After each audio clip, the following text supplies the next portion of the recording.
Malakas ang pagkakasarado ng pinto. Ang kalabog nito ay gumapang sa bawat sulok ng malawak na mansyon, isang marahas na tunog na panandali ang bumasag sa katahimikan.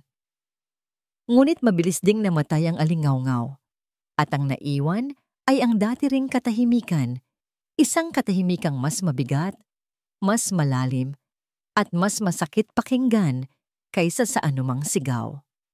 Para kay Diego Hernandez, ang katahimikang yon ay isang sakit, isang halimaw na 2 taon na niyang nilalabanan, isang halimaw na nakatira sa loob mismo ng kanyang tahanan, sa mga puso ng pinakamahalaga niyang yaman. Napabuntong hininga siya, ramdam ang pamilyar na pagbigat ng kanyang dibdib. Ito na ang pang-4 na nani sa loob ng 6 na buwan.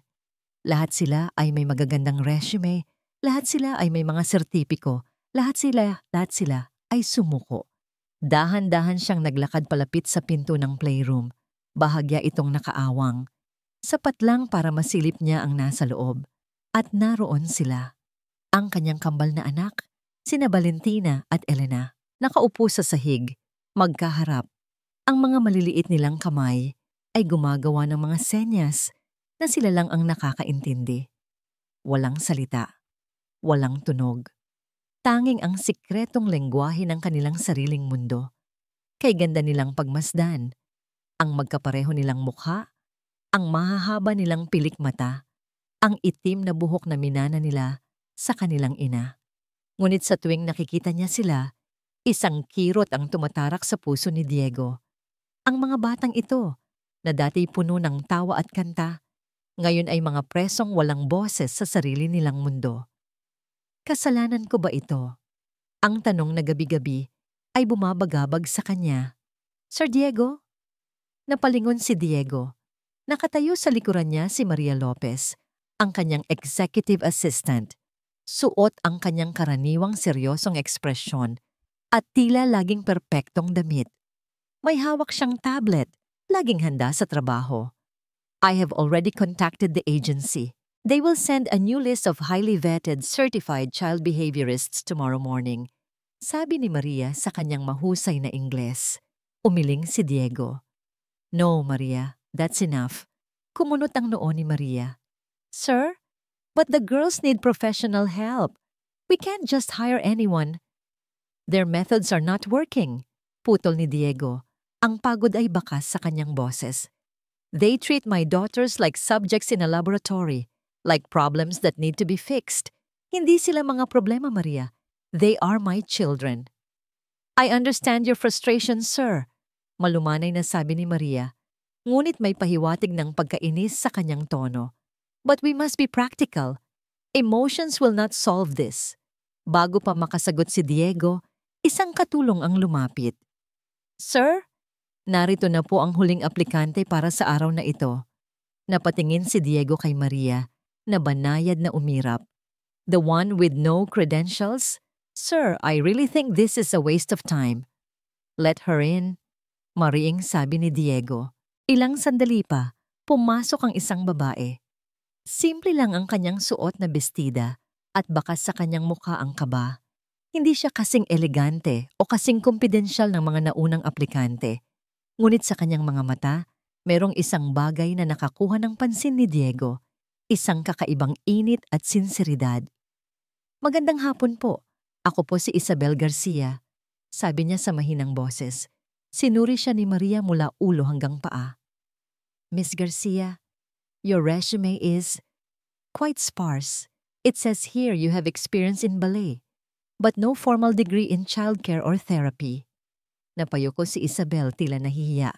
Hindi po ako nakapagtapos, pero mahal ko po ang mga bata. Natawa ng bahagya si Maria. Love is not a certification, Miss Garcia. Ngunit hindi nakatingin si Diego kay Maria. Ang kanyang atensyon ay nasa kanyang paanan. Si Elena, na kanina pa pala lumabas ng playroom, ay nakatago sa likod ng kanyang binti, sumisilip sa bagong dating. Nagpatuloy si Isabel, ang boses ay nanginginig ng bahagya.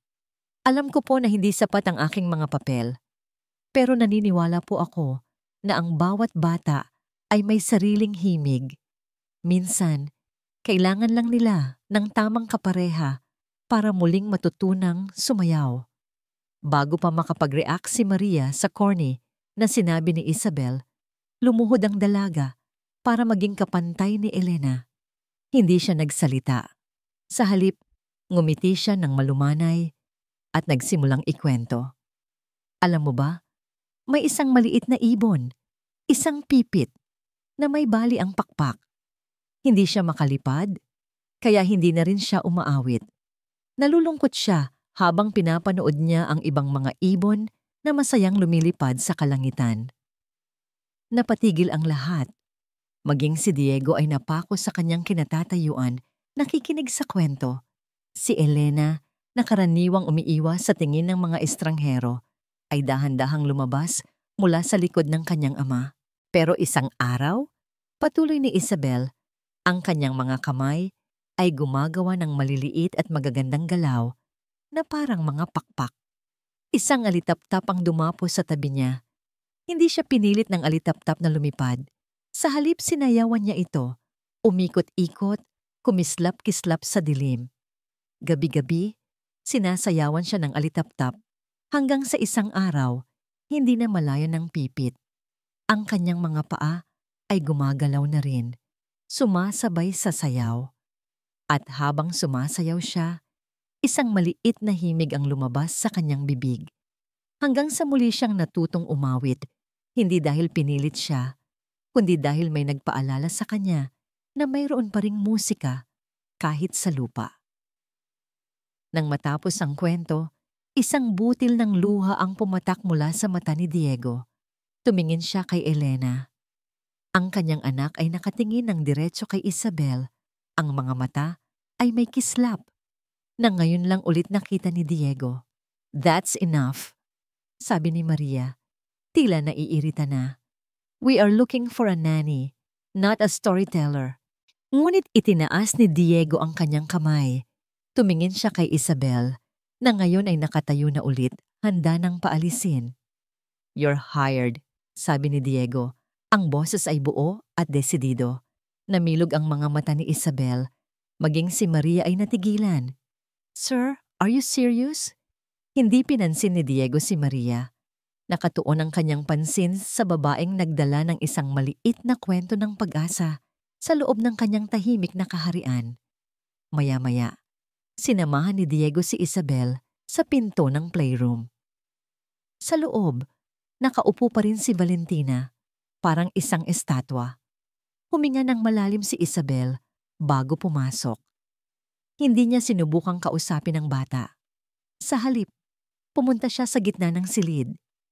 Dahan-dahan, sa gitna ng nakabibinging katahimikan, itinaas niya ang kanyang mga braso at nagsimula siyang gumalaw. Mga galaw na malumanay, magaan, at puno ng damdamin. Bawat pag-ikot ng kanyang kamay, bawat pag-angat ng kanyang paa, ay tila isang salita sa isang tula na walang boses. Napanood ni Diego ang lahat mula sa siwang ng pinto. Ang kanyang puso ay kumakabog ng malakas, at doon nangyari ito. Si Valentina, na kanina'y hindi man lang gumagalaw, ay dahan-dahang nag-angat ng kanyang ulo. Ang kanyang mga mata, na laging walang emosyon, ay sumunod sa bawat galaw ni Isabel. At sa kauna-unahang pagkakataon, sa loob ng napakatagal na panahon, isang kislap ng tunay na kuryosidad ang sumilay sa kanyang mga mata. Pakiramdam ni Isabel ay para siyang isang maliit na bangkang papel na napadpad sa gitna ng malawak na karagatan.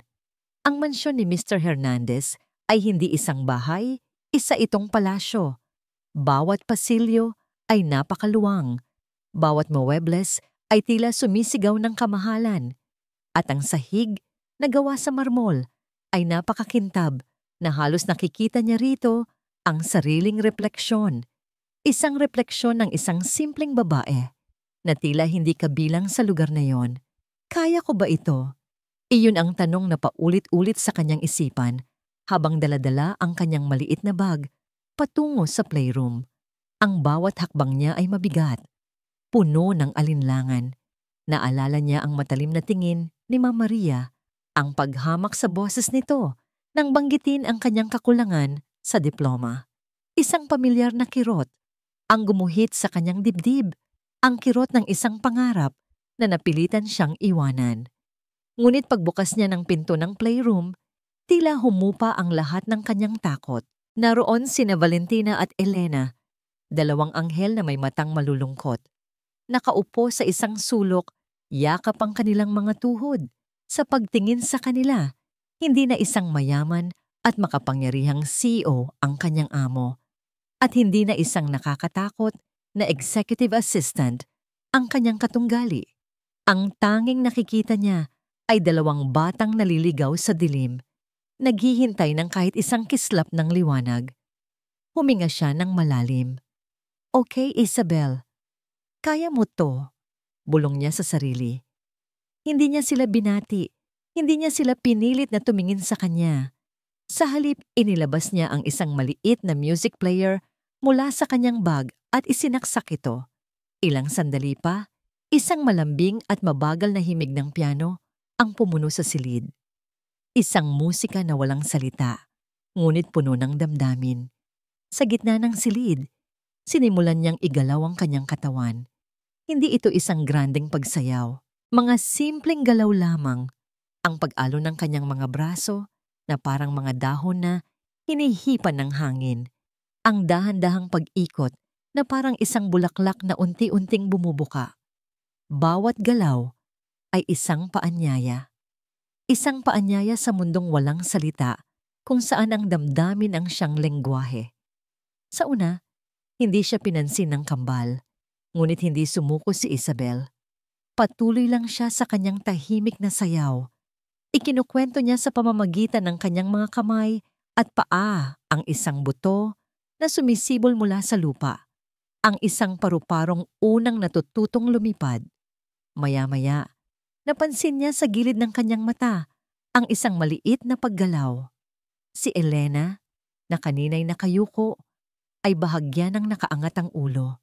Sumunod ang mga mata nito sa pag-indayog ng kanyang mga daliri. Hinayaan lang ni Isabel. Nagpatuloy siya at sa pagkakataong ito, ngumiti siya. Ngunit ang tahimik na sandaling iyon ay biglang nabasag. "Anong ginagawa mo?" Ang boses ay malamig at matigas. Napahinto si Isabel sa paggalaw at lumingon. Si Ma'am Maria ay nakatayo sa may pinto. Ang mga braso ay magkasalikop sa dibdib. Ang mukha ay walang ekspresyon. "Ma'am Maria?" Nauutal na sabi ni Isabel. "Anong klaseng musika yan?" Tanong ni Maria. Lumalakad papasok. Wala yan sa kanilang approved sensory schedule. Ang utos ng mga therapist ay dapat minimal ang auditory stimulation. "Pasensya na po," sabi ni Isabel. Napayuko. "Naisip ko lang po na baka makatulong." "Hindi ka binayaran para mag-isip, Miss Garcia," putol ni Maria. "You were hired to follow instructions. Kung wala kang maipapakitang pag-unlad sa lalong madaling panahon, baka kailangan mong maghanap muli ng ibang trabaho. Malinaw ba?"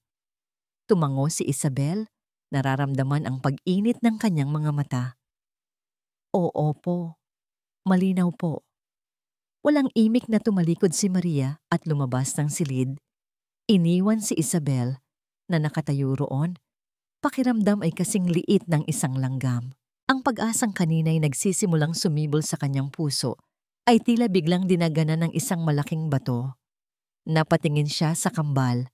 Nakayuko na ulit sila, mas mahigpit ang yakap sa kanilang mga tuhod. Tila ba mas lalo silang pumasok sa kanilang sariling mundo. "Natalo na ba ako?" Sa gitna ng kanyang panlulumo, isang huling ideya ang pumasok sa kanyang isip. Sa halip na sumayaw ng maganda, gumawa siya ng isang nakakatawang galaw. Itinaas niya ang kanyang mga balikat hanggang sa halos abutin ang kanyang mga tainga. Lumakad siya ng paurong na parang isang alimango. At sa huli, dahan-dahan siyang umikot at kunwari natumba sa isang malaking unan. Isang mahina, ngunit malinaw na tunog ang bumasag sa katahimikan. Isang halakhak. Napabangon si Isabel. Nakatingin sa kanya si Elena. Ang mga labi nito ay nakaawang at isa pang maliit na tawa ang kumawala mula rito. Hindi ito malakas, ngunit sa loob ng mansyon na iyon, ang tunog na iyon ay kasing lakas ng isang kulog. Sa loob ng 2 taon, ito ang unang beses na may narinig na tawa mula sa isa sa kambal.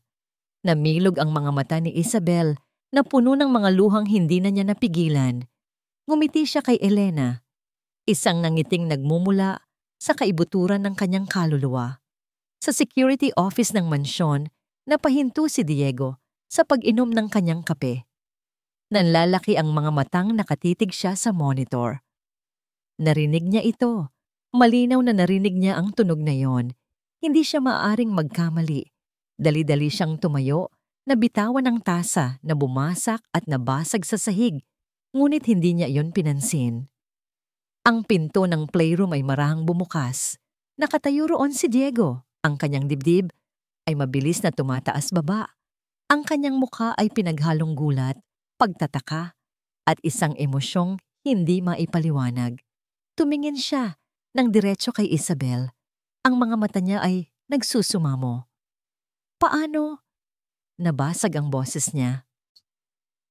Nakatitig lang si Diego kay Isabel habang si Isabel naman ay nakatitig sa kanya at sa gitna nila, ang mahinang halakhak ni Elena ay umalingaw-ngaw na parang isang himala. Sa isang saglit, tila huminto ang mundo. Ang lahat ng mga therapist, lahat ng mga libro, lahat ng perang ginastos niya, lahat ay nabigo. Ngunit ang babaeng ito, gamit lang ang isang nakakatawang sayaw, ay nagawa ang imposible. Sir? Muling tanong ni Isabel. Ang kanyang boses ay nagpabalik kay Diego sa kasalukuyan. Umiling si Diego, hindi pa rin makapaniwala. Wala, sabi niya. Ang kanyang sariling boses ay tila banyaga sa kanyang pandinig. I just, thank you. Iyon lang ang nasabi niya bago siya tumalikod at mabilis na naglakad palayo. Iniwan si Isabel na naguguluhan. Hindi niya kayang manatili roon. Pakiramdam niya, kung titingnan pa niya ng matagal ang mga mata ni Isabel na puno ng pag-asa, guguho ang lahat ng mga pader na 2 taon niyang itinayo sa paligid ng kanyang puso. Sa mga sumunod na araw, isang bagong uri ng himig ang nagsimulang mabuo sa loob ng mansyon. Hindi pa ito musika, hindi pa ito mga salita. Ngunit hindi na rin ito ang dating nakabibinging katahimikan. Ito ay ang tunog ng mga yabag na sumasayaw, ang mahihinang paghuni ni Isabel, at paminsan-minsan, ang pinakamahalagang tunog sa lahat, ang halakhak ni Elena, na sinundan ng isang mahiyain ngunit naroroon ng ngiti mula kay Valentina. Naging ugali na ni Diego ang manatili sa kanyang home office, kunwari abala sa mga papeles ng kumpanya.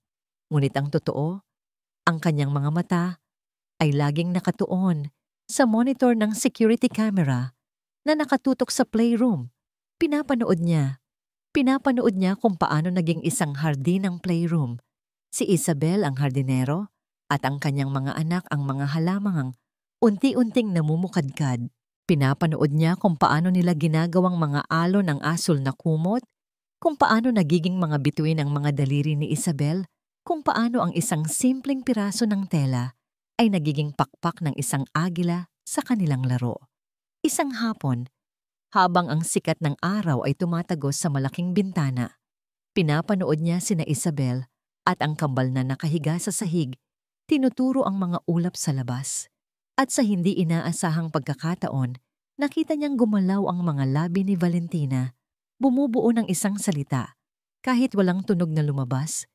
Ibon. Sa sandaling iyon, napangiti si Diego. Isang nangiting hindi pilit, isang nangiting hindi para sa negosyo. Isang tunay na ngiti na nagmula sa kanyang puso. At kasabay ng nangiting iyon, isang mainit na damdamin ang dumaloy sa kanyang buong katawan. Isang damdaming matagal na niyang kinalimutan. Sir? Mabilis na nawala ang nangiti ni Diego nang makita si Maria na nakatayo sa pinto. Agad niyang ibinaling ang kanyang tingin sa mga papeles sa mesa. Yes, Maria? I'm glad to see you smiling, sir, sabi ni Maria, ngunit may lamig sa kanyang boses. Ang pagtawa ni Elena ay isang magandang development, but we need to build on that momentum with a structured, scientific approach. What do you mean? Tanong ni Diego, kahit alam na niya kung saan ito patungo. While Miss Garcia's playful methods seem to have a positive effect, we cannot rely on mere games, paliwanag ni Maria. I took the liberty of scheduling a session with Dr. Ricardo Alcaraz. He is the top speech pathologist in the country. He can properly assess the girls and create a real clinical program for them. Nag-alinlangan si Diego. Isang bahagi ng kanyang pagkatao, ang CEO, ang taong naniniwala sa mga sistema at resulta ay nagsasabing tama si Maria. Ngunit ang isa pang bahagi, isang bagong bahagi na isinilang mula sa pag-asa na dala ni Isabel ay nag-aalinlangan. All right, sabi niya sa huli. Schedule the meeting. Kinabukasan dumating si Dr. Alcaraz, isang lalaking nasa edad 50, seryoso, at may dalang isang malaking briefcase na puno ng mga flashcard at diagnostic tools. Si Maria ay nasa tabi niya, tila isang reyna na ipinagmamalaki ang kanyang kampeon. Si Isabel naman ay tahimik na nakatayo sa isang sulok kasama ang mga bata. Ang pag-aalala ay bakas sa kanyang mukha. Sinimula ni Dr. Alcaraz ang sesyon. Walang kwento, walang sayaw, walang musika. Elena, sabi niya sa isang monotonong boses, habang hawak ang isang flashcard na may larawan ng mansanas. Say apple, apple. Napahigpit ang hawak ni Elena sa laylayan ng damit ni Isabel. Umiling-iling siya. Come on, child, sabi ng doktor. Medyo nawawalan na ng pasensya. Inilapit pa niya ang card sa mukha ng bata. It's easy. Look at my mouth. Apple. Nagsimulang manginig ang maliit na katawan ni Elena. Ang kanyang mga mata ay nanlaki sa takot. Tumingin siya kay Isabel, humihingi ng tulong. Nakita ni Diego ang lahat. Nakita niya ang takot sa mga mata ng kanyang anak. Nakita niya ang pagiging isang makina ng doktor. At nakita niya ang sakit sa mga mata ni Isabel habang pinapanood ang nangyayari. Let's try again. Apple! Giit ng doktor. At doon, bumigay si Elena. Isang malakas na iyak ang kumawala mula sa kanya. Isang iyak na puno ng takot at pagkalito. Mabilis siyang tumakbo, ngunit hindi sa kanyang ama. Tumakbo siya at isinubsob ang kanyang mukha sa mga binti ni Isabel, humahagulgol. Sapat na. The session is over. Ang boses ni Diego ay kalmado, ngunit may bigat at awtoridad na nagpatigil sa lahat. Nagulat si Dr. Alcaraz. But Mr. Hernandez, we are just getting started. I said it's over. Ulit ni Diego, ang kanyang mga mata ay nag-aapoy. Lumakad siya palapit. Marahang hinaplos ang likod ng kanyang umiiyak na anak. At pagkatapos ay tumingin sa doktor. You may send your bill to my office. Thank you for your time. Walang nagawa ang doktor, kundi ligpitin ang kanyang mga gamit at umalis. Nang silang tatlo na lang ni Maria ang naiwan sa labas ng playroom, hinarap siya nito. Diego, what was that? Galit na tanong ni Maria. Nakalimutan na ang paggamit ng sir. You are letting that unqualified nanny dictate how you raise your children. You are being swayed by emotions. Tumingin si Diego sa pinto ng playroom. Sa loob, nakikita niya si Isabel na nakaluhod, yakap-yakap si Elena, at marahang hinahaplos ang buhok nito hanggang sa tumhan ito. Iyon ay hindi isang unqualified nanny. Iyon ay isang taong may puso. Humarap siya kay Maria. Ang kanyang desisyon ay buo na. Ang mga pader sa paligid ng kanyang puso ay tuluyan ng gumuho. Mula ngayon, Maria, sabi niya sa isang boses na malamig at matatag. Lahat ng desisyon patungkol sa mga anak ko ay kailangang may pagsang-ayon ni Isabel. Natigilan si Maria. Ang kanyang mukha ay nabahira ng gulat. Pagkatapos ay nang hindi makapaniwalang galit. Sa mga mata niya, nakita ni Diego ang isang bagong ningas, isang ningas ng puot, na nagsasabing hindi pa tapos ang laban. Nagsisimula pa lamang ito. Ang mga salitang binitawan ni Sir Diego ay naging isang kalasag para kay Isabel. Sa kauna-unahang pagkakataon, mula nang tumuntong siya sa mansyon, naramdaman niyang hindi na siya isang estranghero na maaaring paalisin anumang oras. Naramdaman niyang mayroon na siyang kakampi. Dahil dito, mas lumakas ang kanyang loob. Ang playroom ay naging isang tunay na santuwaryo ng paghilom. Ngunit alam ni Isabel na habang nagkakaroon siya ng tiwala ni Sir Diego, mas lalo namang tumitindi ang pagkasuklam sa kanya ni Ma'am Maria. Hindi na siya hayagang tinirayan ni Maria. Sa halip, ang kanyang mga patama ay naging mas tuso, parang maliliit na karayom na hindi mo namamalayan ngunit nag-iiwan ng lason. Isang umaga, habang tinutulungan ni Isabel ang kambal na magbihis, hindi nila mahanap ang paboritong pares ng ballet shoes ni Valentina. Isang maliit na sapatos na kulay rosas na laging nitong gustong isuot. "Nasaan na, Ate Isabel?" tanong ni Valentina sa pamamagitan ng kanyang mga senyas. Ang mukha ay bakas ang pag-aalala. "Nandito lang yon, sweetie. Sigurado akong itinabi ko rito kahapon," sabi ni Isabel habang hinahalongkat ang cabinet. Ngunit wala roon ang sapatos. Nagsimula siyang kabahan. Alam niyang napakaingat niya sa mga gamit ng mga bata. Sakto namang dumaan si Maria sa tapat ng pinto. Sumilip ito sa loob. "Is everything okay?" tanong nito. Ang boses ay tila nag-aalala. "Ah, opo ma'am. Hinahanap lang po namin ang sapatos ni Valentina," sagot ni Isabel. Ngumiti si Maria. Isang nangiting hindi umabot sa kanyang mga mata. "Ganun ba? Nako, si Sir Diego pa naman, napaka-partikular niya pagdating sa organisasyon. Alam mo na, ang maliliit na bagay, kapag nawawala, ay maaaring magdulot ng malaking problema." Pagkasabi niyon, naglakad na ito palayo.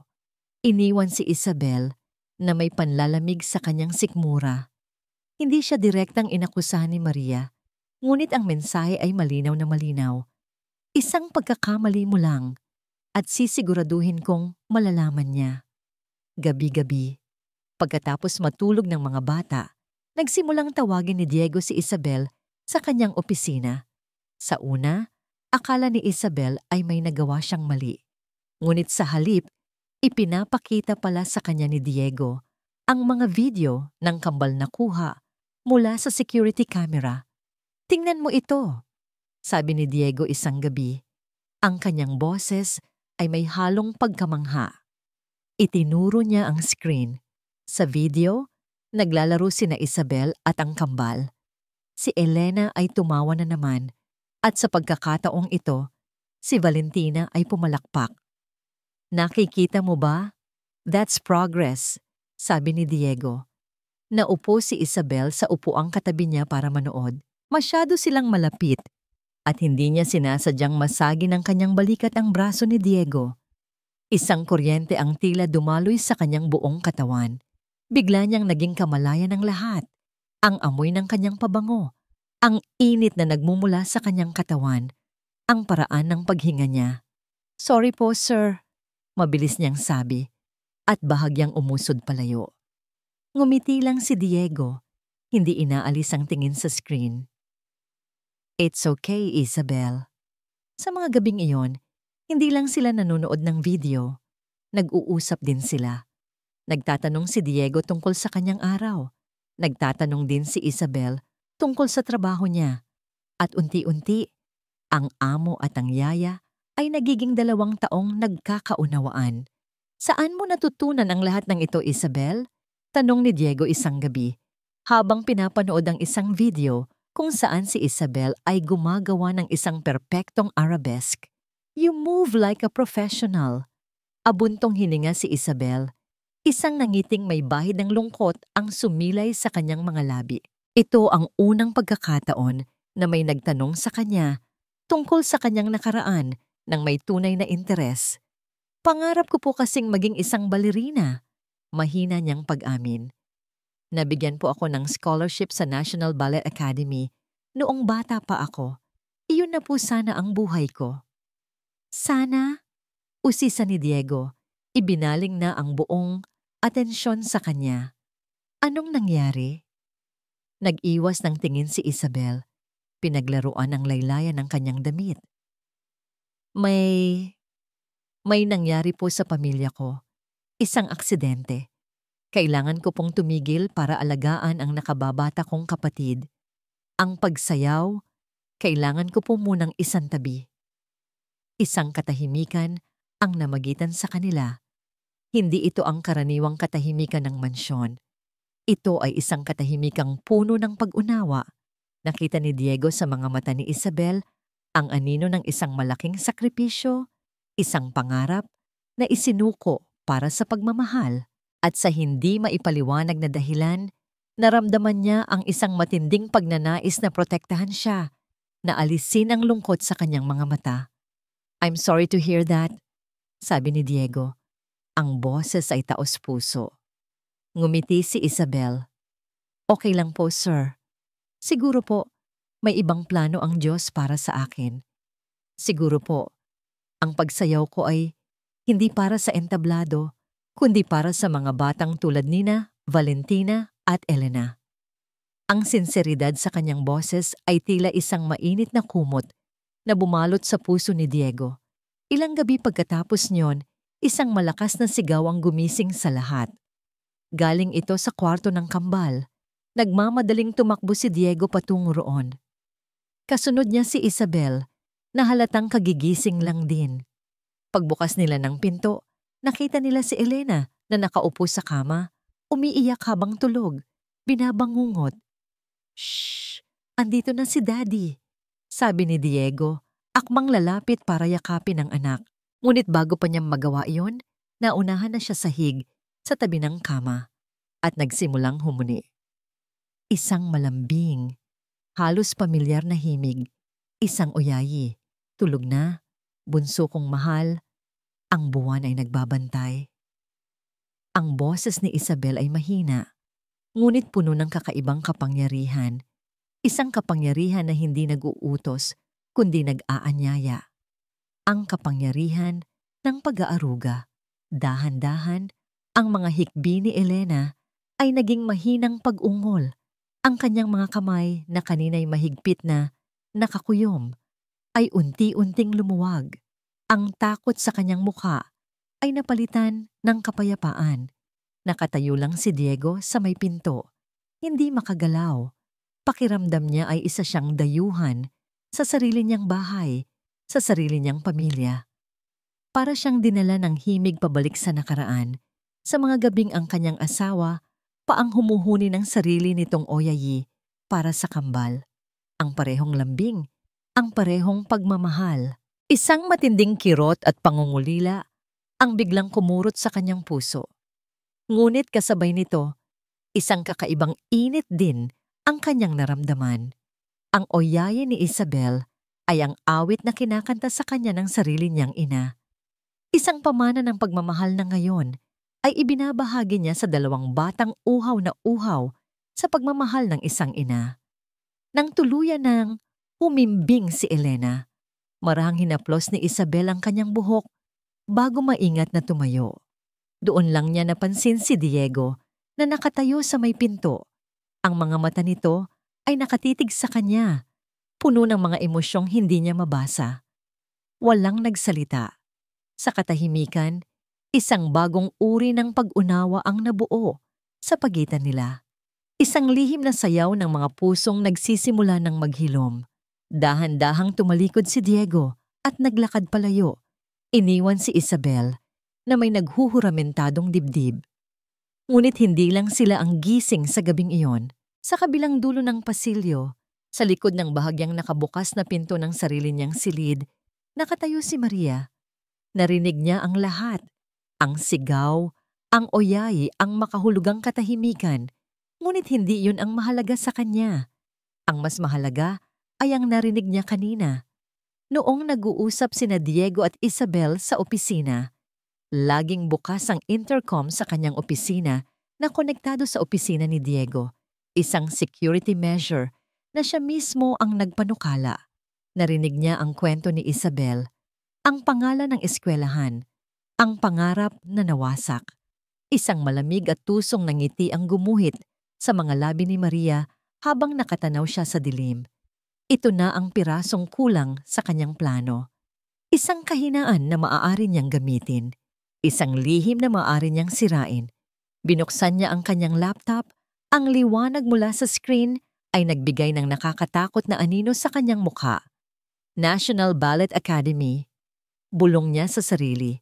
Ang kanyang mga daliri ay nagsimula ng mag-type sa keyboard. Tingnan natin kung gaano talaga kaganda ang nakaraan mo, mahal na balerina.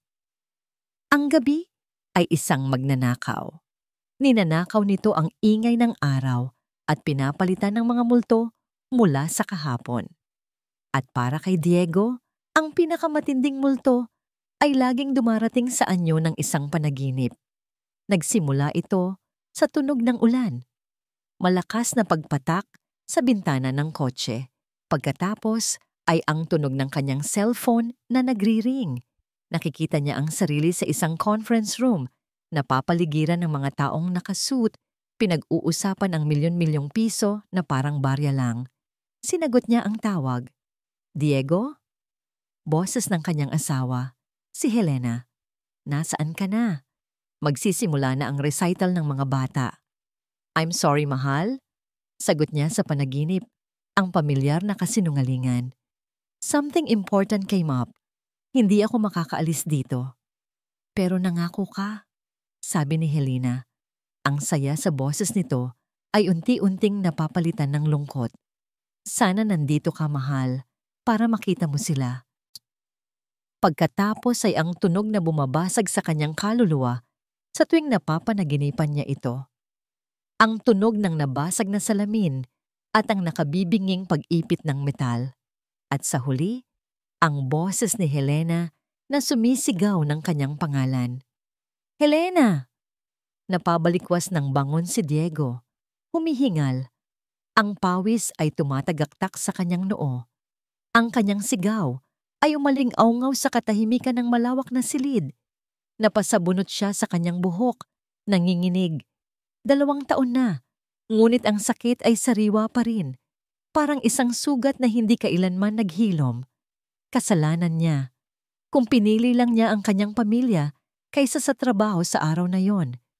Isang mahinang katok sa pinto ang pumutol sa kanyang pagdurusa. Sir Diego, okay lang po ba kayo?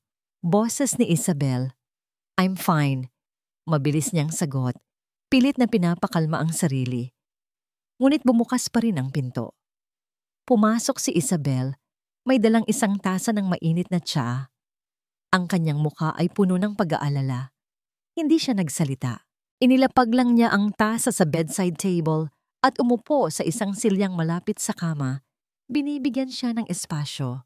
Ang kanyang tahimik na presensya ay mas nakakakalma kaysa sa anumang salita.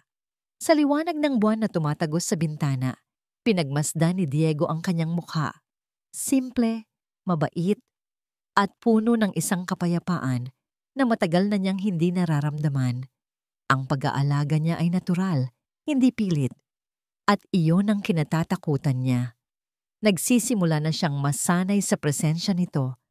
Nagsisimula na siyang hanap-hanapin ang init na dala nito sa kanyang malamig na mundo.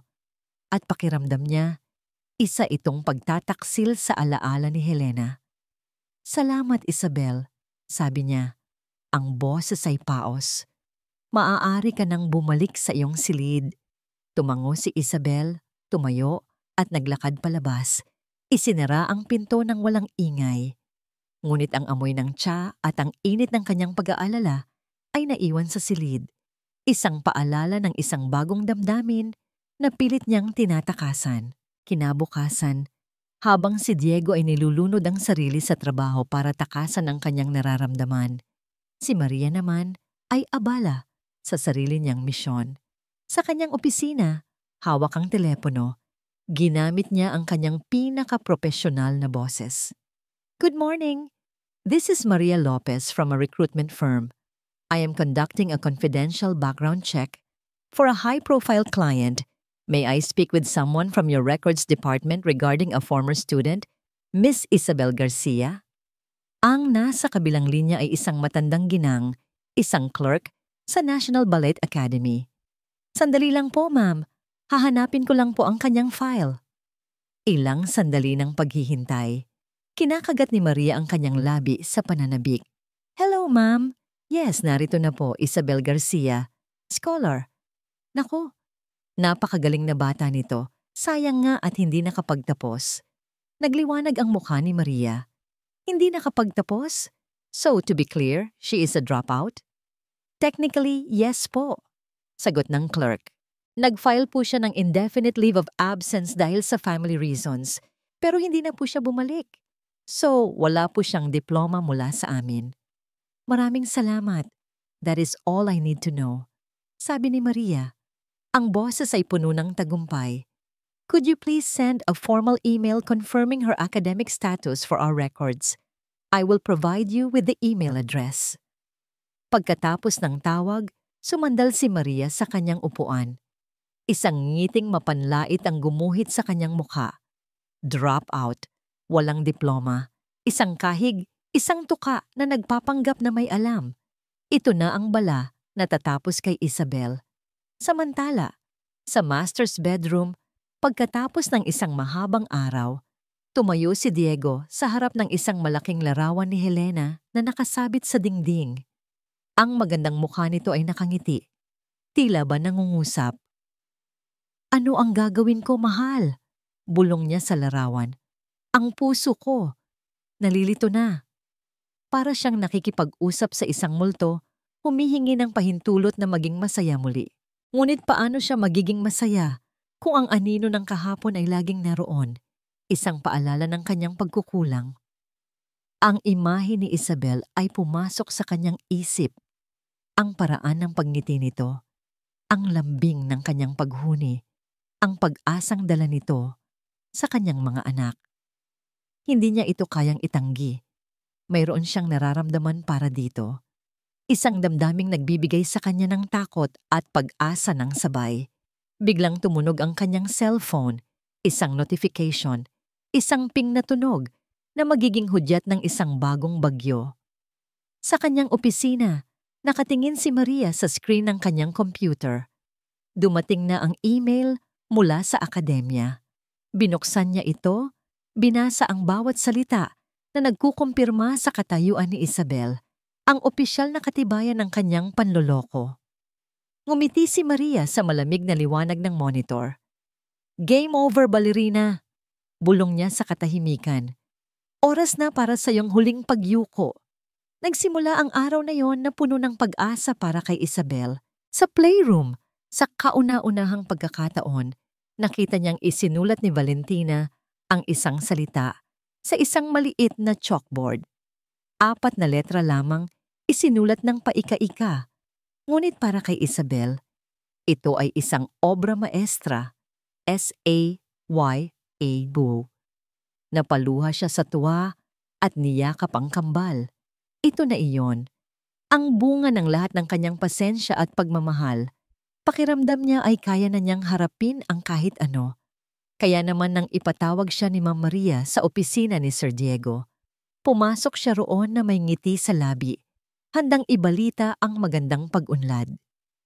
Ngunit ang nangiti niya ay agad na naglaho. Ang kapaligiran sa loob ng opisina ay mabigat at malamig. Nakaupo si Sir Diego sa likod ng kanyang malaking mesa. Ang kanyang mukha ay seryoso at hindi mabasa. Sa gilid naman ay nakatayo si Maria. Ang postura ay parang isang abogadong handa nang ilahad ang kanyang huling argumento. May hawak itong folder. Good afternoon, Isabel. Panimula ni Maria. Ang boses ay matamis, ngunit may kamandag. Pinatawag ka namin dahil may isang bagay na kailangan naming linawin. Isang discrepancy sa iyong background. Hindi naintindihan ni Isabel.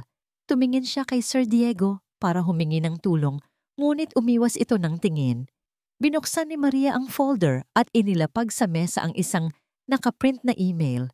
Itinulak niya ito palapit kay Isabel. Maari mo bang ipaliwanag ito? Nanginginig na kinuha ni Isabel ang papel. Ang mga salita ay tila lumabo sa harap ng kanyang mga mata. National Ballet Academy. Official confirmation of status. Isabel Garcia, indefinite leave of absence. Did not complete the program, no diploma issued. Bawat salita ay isang suntok sa kanyang sikmura. Ang kanyang lihim, ang kanyang kahihiyan, nakalantad sa lahat. Ikaw ay isang dropout, Isabel, sabi ni Maria. Ang bawat pantig ay tila isang paghatol. You lied to us. You made us believe you were some kind of expert, when in fact, you are nothing but a fraud. Isang manloloko na walang anumang kwalifikasyon. Tumingin si Isabel kay Diego. Ang kanyang mga mata ay nagmamakaawa. Sir, totoo po. Hindi po ako nakapagtapos. Pero hindi ko po kayo niloko. Ang lahat po ng ginagawa ko para sa mga bata. Totoo po yon. Ang totoo? Singit ni Maria. Tumatawa ng mapakla. Ang totoo ay, ginamit mo ang kahinaan ng mga bata para makapasok sa bahay na ito, para makuha ang tiwala ni Sir Diego. Sino ang nakakaalam kung ano talaga ang iyong masamang balak? Pakiramdam ni Isabel ay guguho na ang mundo. Ang mga pader ng opisina ay tila lumalapit sa kanya, sinasakal siya. Ang dila niya ay parang nakatali, walang salitang gustong lumabas para ipagtanggol ang sarili. Maria, that's enough. Sa wakas ay nagsalita si Diego, ngunit ang kanyang boses ay walang laman, walang emosyon. No, Diego, kailangan mong makita ang katotohanan, giit ni Maria. This woman is a danger to your children. Biglang isang katok sa pinto ang pumutol sa kanilang tensyonadong pag-uusap. Isang katulong ang sumilip. Sir, paumanhin po sa abala. May bisita po kayo. Ayaw po niyang sabihin kung sino siya. Pero hinahanap niya po si Miss Isabel Garcia. Nagkatinginan silang lahat. Nangunot ang noo ni Maria. Sino ang maghahanap kay Isabel dito? Inaasahan niya na ang susunod na darating ay mga pulis o opisyal mula sa social services na siya mismo ang tatawagan. Papasukin mo, utos ni Diego. Ilang sandali pa, isang matandang lalaki ang pumasok. Mayroon siyang puting buhok, suot na salamin, at isang aura ng dignidad at kapangyarihan. Mukha siyang pamilyar, ngunit hindi matukoy ni Isabel kung saan niya ito nakita. Magandang hapon, bati ng lalaki. Ang kanyang tingin ay lumibot sa silid bago ito tuluyang tumuon kay Isabel. Ikaw ba si Isabel Garcia? Tumangulang si Isabel, litong-lito.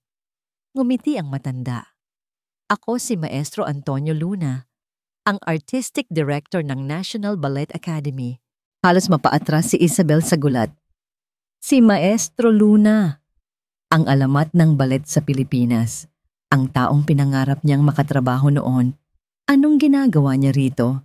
Si Maria naman ay napangisi. Perpekto. Ang mismong pinuno ng akademya ang narito para personal na ipahiya si Isabel. This is better than she planned. Maestro, nagagalak po akong makilala kayo, sabi ni Maria. Inilahad ang kanyang kamay. Ako po si Maria Lopez, ang executive assistant ni Mr. Hernandez. Actually, kasalukuyan naming tinatalakay ang status ni Miss Garcia sa inyong eskwelahan. Hindi pinansin ni Maestro Luna ang inilahad na kamay ni Maria. Ang kanyang mga mata ay nanatiling nakatuon kay Isabel. Yes, iyon nga ang dahilan kung bakit ako narito, sabi ng maestro. Ilang araw na ang nakalipas, isang recruitment firm daw ang tumawag sa aming opisina. Nagtatanong tungkol sa'yo. Naging curious ako. Bakit may maghahanap sa isa sa pinakamagaling na estudyanteng dumaan sa aming akademya na bigla na lang nawala? Namilog ang mga mata ni Maria. Kaya nag-imbestiga ako. Patuloy ng maestro. Nalaman ko ang nangyari sa iyong pamilya at nalaman ko rin kung nasaan ka ngayon. Narinig ko ang mga kwento tungkol sa dalawang batang hindi nagsasalita. at kung paano mo ginagamit ang sayaw para bigyan sila muli ng boses. Lumingon ang maestro kay Diego. Mr. Hernandez, I'm not a therapist. I am an artist. Pero sa loob ng 50 taon, nakita ko kung paano kayang pagalingin ng sining ang kaluluwa. Ang ginagawa ng babaeng ito, sabi niya, itinuro si Isabel, ay hindi pandaraya. Ito ay henyo. Ito ay puro. Ito ay sining sa pinakamataas na antas nito. Bumalik ang tingin niya kay Isabel. Ang kanyang mga mata ngayon ay puno ng paghanga. Isabel, iha, narito ako para personal. Naialok sa iyo ang isang bagay. Nais naming bigyan ka ng isang honorary scholarship para tapusin ang iyong diploma. At higit pa roon, nais naming imbitahan kang makipagtulungan sa amin. Gusto naming buuin ang isang bagong programa na gagamitin ang sayaw para tulungan ang mga batang may trauma. Isang programa na tatawagin nating Sayaw ng Paghilom. Bawat salita ng maestro ay parang isang malakas na sampal sa mukha ni Maria. Ang kanyang balak na ipahiya si Isabel ay bumaliktad sa isang paraang hindi niya kailanman inakala. Ang kanyang sandata ay naging tropeo para sa kanyang kaaway. Ang kanyang mukha ay namutla, puno ng galit at hindi makapaniwalang pagkabigo. Si Isabel naman ay nakatayo lang, hindi makapaniwala sa kanyang naririnig. Ang pangarap na matagal na niyang ibinaon ay hindi lang nabuhay muli. Ito ay nag-aalab ng mas maningning pa kaysa dati. Ang mga luha ay nagsimulang mamuo sa kanyang mga mata. Ngunit sa pagkakataong ito, hindi dahil sa sakit, kundi dahil sa labis na pasasalamat. Humarap si Maestro Luna kay Diego. Mr. Hernandez, mayroon kang isang hiya sa iyong mga kamay. Huwag mong hayaang may magsabi sa iyo ng iba. Tumingin si Diego mula sa maestro, patungo kay Maria na halos hindi na makahinga sa galit. At sa huli, ang kanyang mga mata ay tumigil kay Isabel. Nakatayo roon, basang-basa sa luha, ngunit ngayon ay may bagong liwanag ng pag-asa. At sa sandaling iyon, alam ni Diego na ang lahat ng pagdududa niya ay mali. Umalis si Maestro Luna na nag-iwan ng isang hangin ng pag-asa at pagbabago sa loob ng opisina. Sa isang saglit, ang natira na lang ay ang 3 tao sa gitna ng bagyo. Si Diego na nakatayo roon na puno ng paghanga at pagsisisi. Si Isabel na lumuluha sa tuwa at pasasalamat. At si Maria na tila isang estatwang gawa sa yelo, ang mukha ay maskara ng pagkatalo. Isabel, basag ni Diego sa katahimikan. Ang kanyang boses ay malumanay na ngayon. Can you give us a moment, please? Tumango si Isabel, pinunasan ng kanyang mga luha at binigyan si Diego ng isang maliit ngunit puno ng kahulugan ng ngiti bago lumabas ng silid. Nang magsara ang pinto, ang lamig ay bumalik. Humarap si Diego kay Maria. Ang kanyang mukha ay nagdidilim na sa galit. Maria, I don't know what kind of game you were playing, but it's over. Ngunit sa halip na matakot, isang kakaibang pagbabago ang nangyari sa mukha ni Maria. Ang kanyang pagkatalo ay napalitan ng desperasyon, at ang isang desperadong tao ay mas mapanganib kaysa sa isang taong galit. Diego, please, sabi niya. Ang kanyang boses ay nanginginig at basag. Makinig ka sa akin. Hindi bilang empleyado mo, kundi bilang isang kaibigan, bilang isang babaeng nakaranas na nito. Napakunot ang noo ni Diego. What are you talking about? Biglang, ang mga mata ni Maria ay napuno ng tunay na luha. Ang sakit na matagal na niyang itinatago ay biglang lumabas. Ang mga ganyang babae, Diego, kilala ko sila. Ang mga mukhang anghel, ang mga matatamis na salita. Ganyan na ganyan din siya. Sino? Ang lalaking minahal ko. Humikbi si Maria. Ang kanyang kwento ay may bahid ng tunay na pait. Akala ko mahal niya ako. Akala ko totoo ang lahat. Pero isang araw, iniwan niya ako para sa isang babaeng mas mayaman. Pera lang pala ang habol niya. Isang transaction lang pala ako para sa kanya. Ang kwento ni Maria ay tumama sa isang sensitibong bahagi ng puso ni Diego. Ang kanyang sariling takot. Ang takot na masaktan, na maloko, na ang pagmamahal ay isa lamang laro ng interes. I'm sorry you went through that, Maria. But Isabel is different. Mariing sabi ni Diego. Iyan din ang akala ko. Sigaw ni Maria. Pero kanina, habang nasa banyo ako, narinig ko siyang may kausap sa cellphone sa kabilang kwarto. Akala niya walang nakakarinig. Humakbang siya palapit. Ang kanyang mga mata ay nagmamakaawa.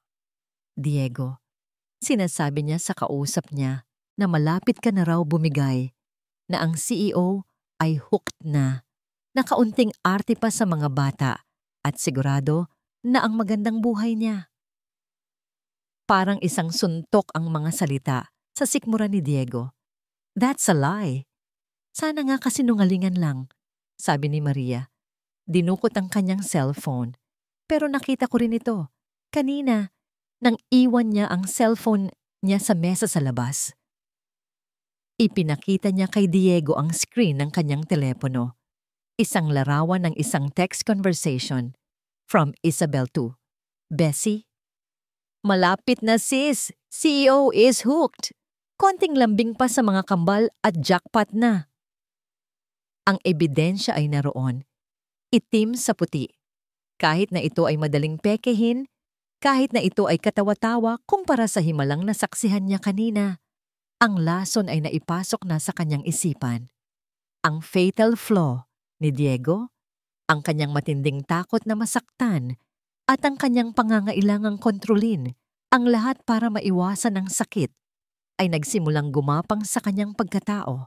Ang kwento ni Maria, na totoo sa pinagmulan, ay nagbigay ng bigat sa isang kasinungalingang perpektong idinisenyo para sa kanya.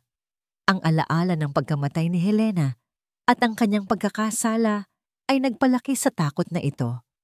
Paano kung isa na namang malaking pagkakamali ang gagawin niya?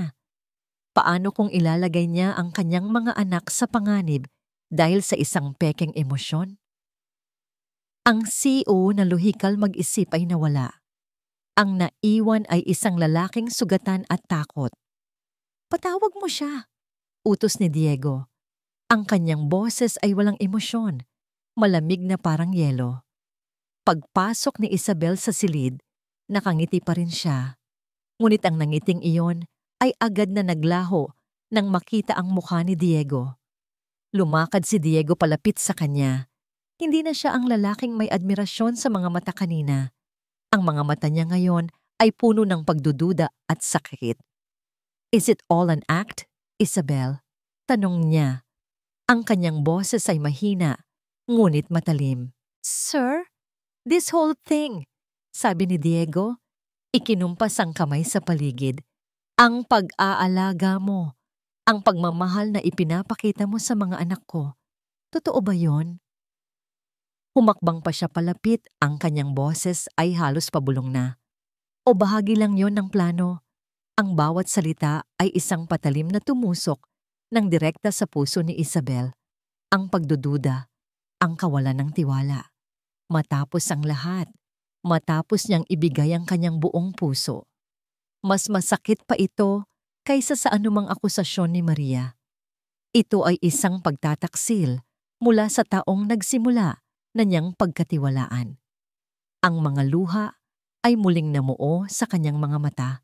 Ngunit sa pagkakataong ito, puno ito ng sakit at pagkadismaya. Tumingin siya kay Diego. Sa mga mata ng lalaking hinayaan ang kanyang takot na talunin ang kanyang puso. Hindi siya magmamakaawa. Hindi niya ipagtatanggol ang sarili sa isang akusasyong napakababa. Ang kanyang dignidad, ang tanging natitira sa kanya. Kung ganyan po ang tingin ninyo sa akin, sabi niya. Ang kanyang boses ay basag ngunit buo. Wala na po akong kailangang sabihin. Hindi na niya hinintay ang sagot. Tumalikod siya. Ang bawat hakbang palayo ay kasing bigat ng 1,000 bato. Nakatayo lang si Diego, hindi gumagalaw. Isang bahagi sa loob niya ang sumisigaw na pigilan siya, na yakapin siya at humingi ng tawad. Ngunit ang takot at ang nasaktang pride niya ay mas malakas. Pinanood lang niya siyang maglakad palabas ng pinto, palabas ng kanyang opisina, at palabas ng kanyang buhay. Ang tunog ng pagsara ng pinto ay hudyat ng pagbabalik ng dati. Ang nakabibinging katahimikan, ngunit hindi nila alam. Sa itaas ng hagdanan, sa likod ng rehas, dalawang maliliit na anino ang nakamasid. Nakita ni na Valentina at Elena ang lahat.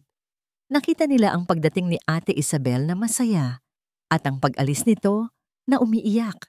Nakita nila kung paano siya tiningnan ng kanilang ama. Ang kislap ng pag-asa na sinindihan ni Isabel sa kanilang mga mata ay dahan-dahang namatay. Ang kanilang mga mukha na nagsimula ng magkaroon ng kulay ay muling namutla. Walang imik silang tumalikod at pumasok sa kanilang silid. Isinara ang pinto at muling ibinilanggo ang kanilang mga sarili sa mundo ng katahimikan. Isang katahimikang mas malalim at mas madilim kaysa dati. Rio, ang katahimikan ay bumalik. Ngunit hindi na ito ang dating katahimikan na puno ng lungkot. Ito ay isang bagong uri ng katahimikan, isang malamig na kumot ng pagsisisi na bumalot sa buong mansyon. Isang katahimikang sumisigaw sa mga tenga ni Diego, ipinapaalala sa kanya ang kanyang malaking pagkakamali. 2 araw na ang lumipas mula nang umalis si Isabel. At sa loob ng 2 araw, 2 beses na ring hindi ginalaw ng kambal ang kanilang pagkain. Muli silang naging mga estatwa. Ang kislap sa kanilang mga mata ay wala na. Ang mga ngiting sinimulan nilang isuot ay muling naglaho. Bumalik sila sa dati at mas malala pa. Nakatayo si Diego sa labas ng playroom, pinapanood ang kanyang mga anak na nakaupo lang sa sahig, walang imik, walang galaw. Ang dibdib niya ay parang pinipiga. Ang tagumpay ni Maria ay naging isang bangungot para sa kanya.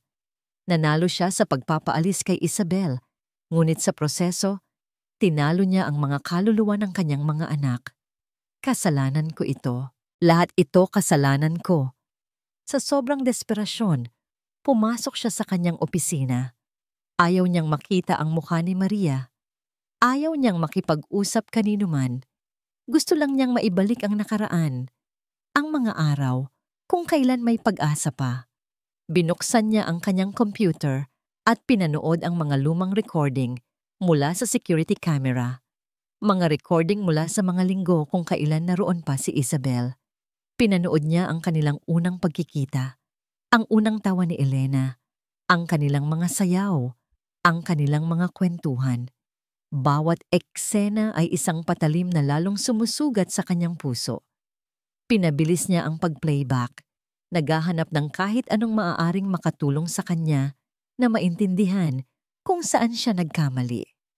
At doon, sa isang recording mula sa araw na nawala ang sapatos ni Valentina, may napansin siyang kakaiba. Ipinausin niya, ni-rewind, at pinanood ng mabuti. Ang video ay kuha sa gabi. Matagal nang tulog ang mga bata. Malinaw na malinaw sa camera, si Maria, na maingat na sumisilip sa paligid, ay pumasok sa playroom. May kinuha siya mula sa ilalim ng isang sofa at dahan-dahang inilagay sa loob ng cabinet ng mga sapatos, ang sapatos ni Valentina. Nanigas si Diego sa kanyang kinauupuan. Parang binuhusan ng malamig na tubig ang kanyang buong katawan. Itinago niya. Siya ang nagtago nito. Ang lahat ng yon, ang mga maliliit na aksidente, ang mga patutsada, lahat ay bahagi ng isang masamang plano. Ang mga text message, ang mga luha, ang kwento tungkol sa nakaraan. Lahat ay kasinungalingan. Napasabunot siya sa sarili. Ang galit at pagsisisi ay nagsanib sa loob niya. Paano siya naging ganito kabulag? Paano niya hinayaang manipulahin siya ng ganito? Paano niya nagawang saktan ang babaeng nagdala ng liwanag sa kanilang buhay? Biglang tumunog ang intercom sa kanyang mesa. Boses ng isang katulong. "Sir, paumanhin po. Narito po si Ma'am Isabel. Kukunin lang daw po niya ang huli niyang gamit na naiwan." parang isang kidlat na gumising kay Diego.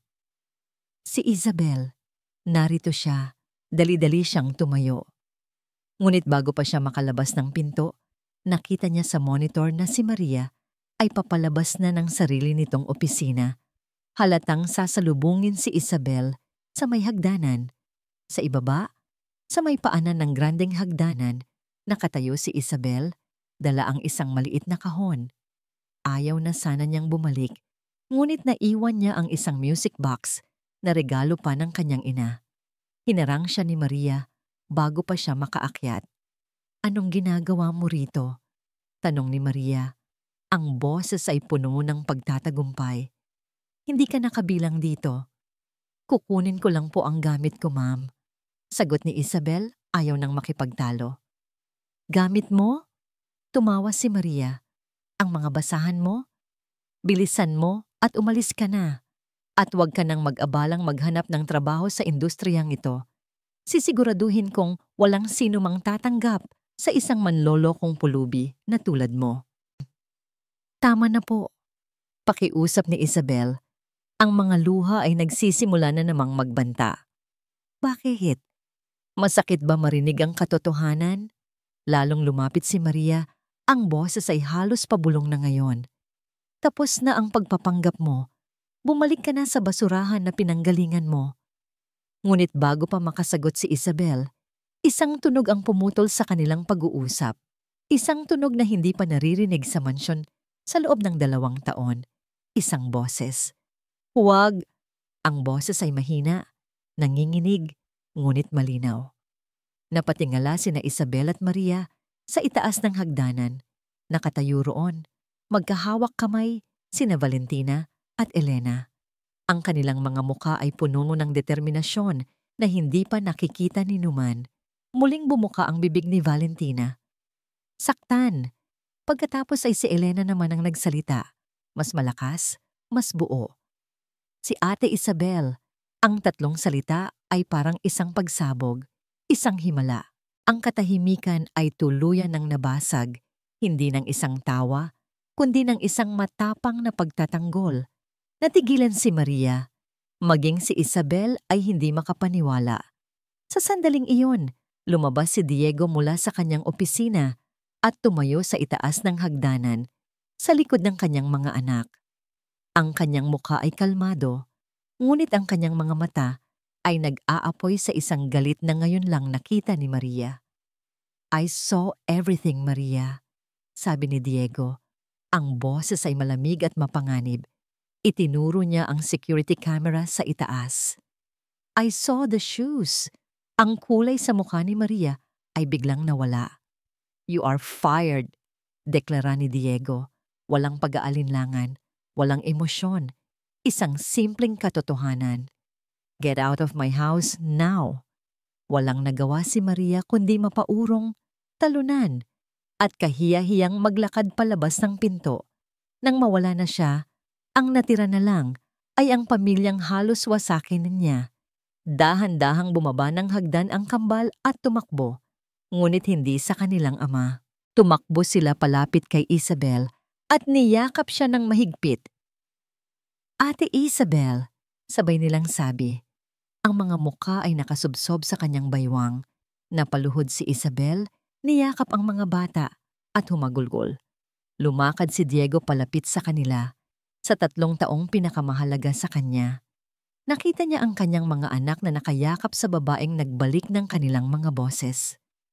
Nakita niya ang babaeng minahal niya na sinaktan niya ng lubos.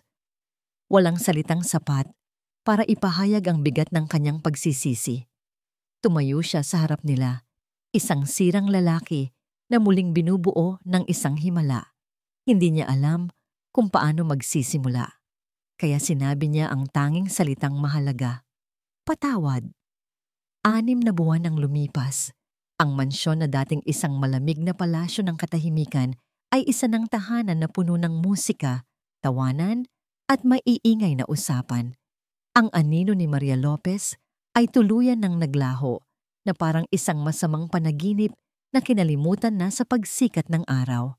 Isang Sabado ng umaga, abala si Diego sa isang gawain na Hindi niya kailanman inakalang gagawin niya. Suot ang isang apron na may disenyong dinosaur, sinusubukan niyang tirintasin ang buhok ni Valentina.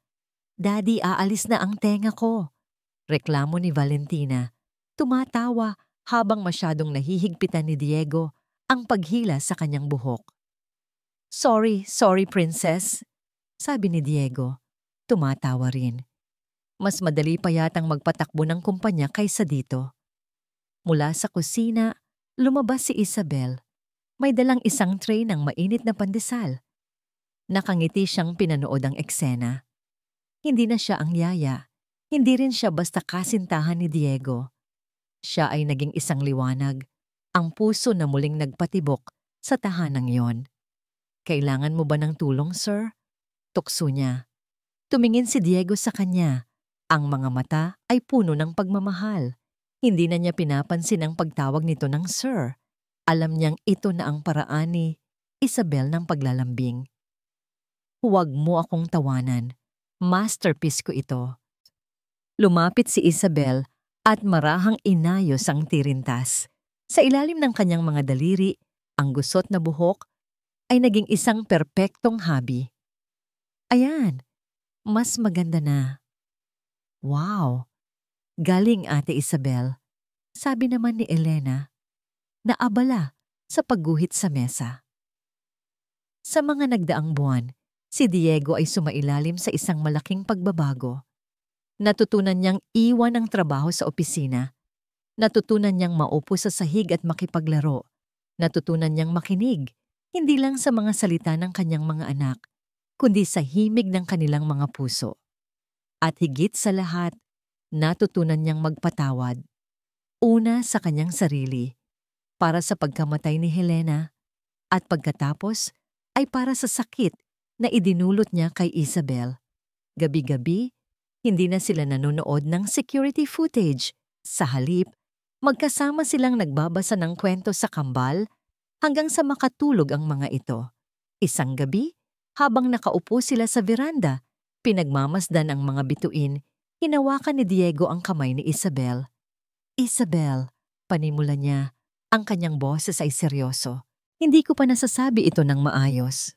Pero, mahal kita. Mahal kita hindi dahil pinagaling mo ang mga anak ko. Mahal kita dahil pinagaling mo ako." Napuno ng luha ang mga mata ni Isabel. Hinigpitan niya ang hawak sa kanyang kamay. "Mahal din kita, Diego. Mula pa noong una."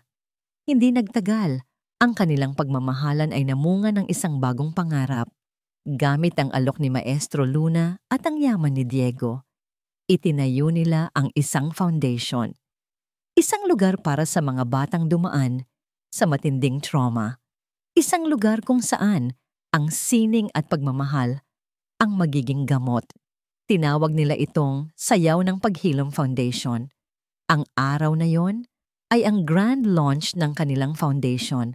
Puno ang hall ng mga bisita, mga kaibigan, mga posibleng donor at mga pamilyang naghahanap ng pag-asa. Sa entablado, tumayo si Diego sa harap ng mikropono. Hindi na siya ang matigas at formal na CEO. Ang kanyang boses ay puno ng init at sinseridad. "Magandang gabi po," panimula niya. "Marami sa inyo ang kilala ako bilang isang businessman, isang taong naniniwala sa mga numero at kita. Ngunit sa nagdaang taon, natutunan ko ang isang mahalagang aral. Ang pinakamahalagang yaman sa mundo ay hindi nasusukat ng pera. Nasusukat ito sa mga ngiti, sa mga tawa, at sa mga himalang nangyayari kapag ang isang pusong wasak ay natututong magmahal muli." Ikinuwento niya ang kanilang pinagdaanan, ang katahimikan, ang pagdating ni Isabel, ang kanilang mga pagkakamali, at sa huli, ang paghilom. "Ang pundasyong ito," sabi niya, habang nakatingin ng diretso kay Isabel na nasa audience, "ay isang testamento sa kapangyarihan ng isang pag-ibig na hindi sumusunod sa anumang diploma o sertipiko. Isang pag-ibig na sumasayaw sa sarili nitong himig." Pagkatapos ng kanyang talumpati, isang espesyal na pagtatanghal ang sumunod. Lumabas sa entablado si Isabel Suot ang isang simpleng puting bestida. Kasunod niya sina Valentina at Elena, na suot din ang magkaparehong damit. Nagsimula ang isang malambing na musika at nagsimula silang sumayaw. Isang sayaw na simple ngunit puno ng kwento. Isang sayaw ng kalungkutan na naging pag-asa. Isang sayaw ng katahimikan na naging musika. Si Valentina at Elena ay gumalaw nang may kagalakan at kumpiyansa. Ang kanilang mga ngiti ay abot tenga. Sa gitna nila, si Isabel ay sumayaw na parang isang anghel na nagbabantay.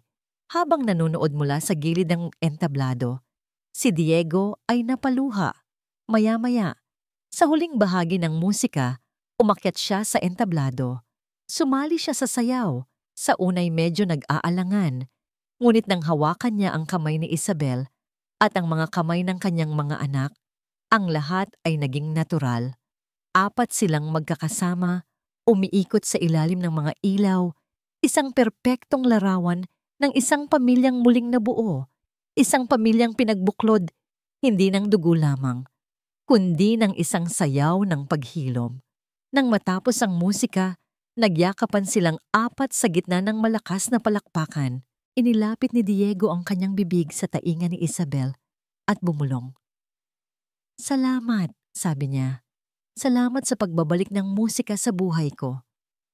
Ngumiti si Isabel, isinandal ang kanyang ulo sa balikat ni Diego, habang yakap-yakap ang dalawang batang ngayon ay puno na ng buhay. Sa wakas, ang lahat ay nasa tamang tiyempo. Ang sayaw ay kumpleto na.